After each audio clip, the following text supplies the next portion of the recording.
Have you ever looked back at a major life decision and wondered, what was I actually thinking?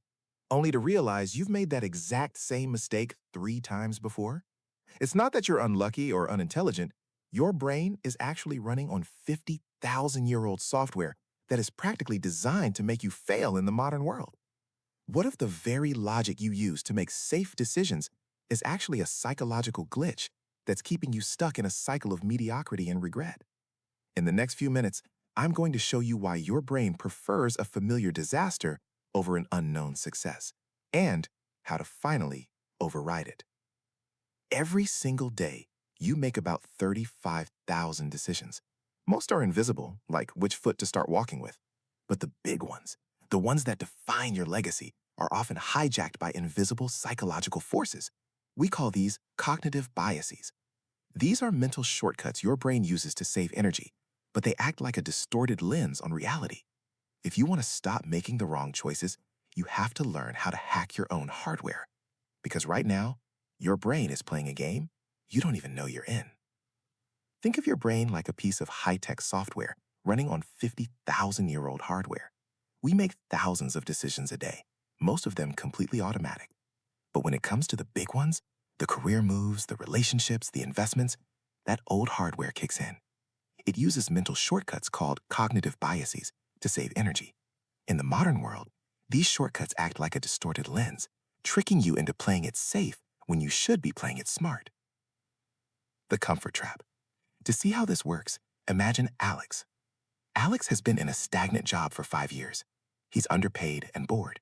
He has a new offer that could change his life, but he stays. Why? Because to Alex's ancient brain, the current job, no matter how miserable, is a known environment. The new offer is an unseen forest. This is the status quo bias. His brain would rather stay in a familiar hell than risk an unfamiliar heaven. He isn't choosing what's best. He's choosing what's certain. And his brain will actually invent fake excuses like, it's not the right time, just to avoid the anxiety of change.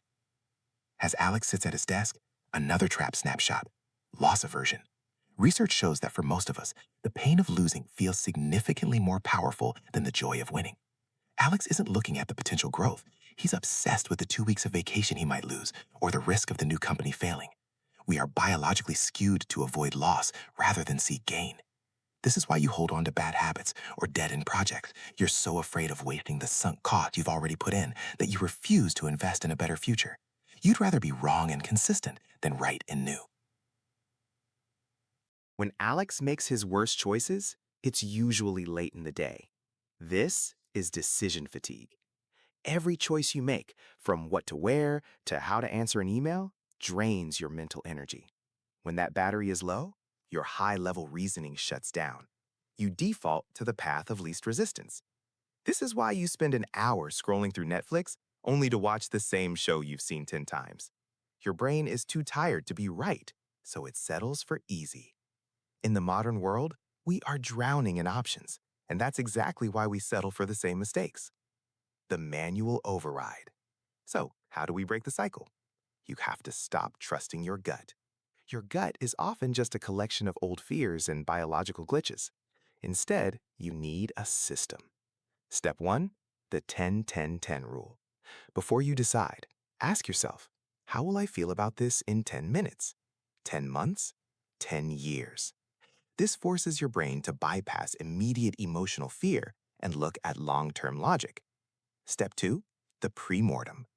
Imagine your decision has already failed. It's a year from now and it's a disaster. Why did it happen? By working backwards from failure, you uncover the red flags your safe brain was trying to hide. Step 3, kill criteria. Decide in advance what would make you walk away. If you take a new job, set a rule.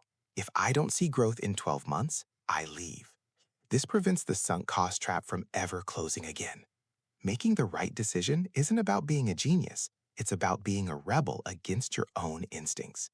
Once you realize your brain is actively trying to trick you into staying small, you gain the power to ignore the noise. The right choice is almost always the one that feels a little bit scary, because fear is the compass that points towards growth. Stop choosing what's easy and start choosing what's yours. You've had the tools all along. Now you have the system. What's one decision you've been putting off because it feels too risky? Write it in the comments below. Naming it is the first step to overriding the fear. If you're ready to stop letting 50,000-year-old hardware run your life, hit the subscribe button and turn on notifications. We're here to help you upgrade your mind and take back control of your future. Thanks for watching, and I'll see you in the next video.